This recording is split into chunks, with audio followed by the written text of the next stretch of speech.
La reurbanització de la plaça del Llagut ja està en marxa. Les obres havien d'haver començat fa 2 anys, però ho impedia un entrebanc legal. La plaça, de més de 2.000 metres quadrats, és un espai privat d'ús públic i per això ha calgut arribar a un acord amb l'Ajuntament.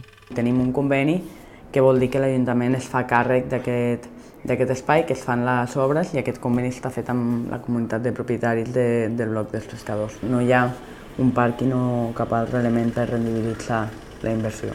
Les obres, amb un pressupost de gairebé 650.000 euros, serviran per reorganitzar la plaça. El disseny preveu crear un espai sense tanques i en plataforma única, millorar la part de verd, renovar la il·luminació i desplaçar a l'extrem interior la zona infantil.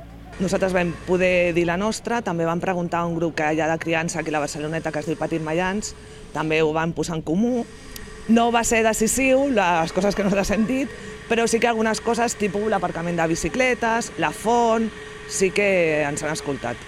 Tot i que els veïns estan satisfets, els hauria agradat que els treballs comencessin després de l'estiu. Està previst que la reurbanització s'acabi abans de finals d'any.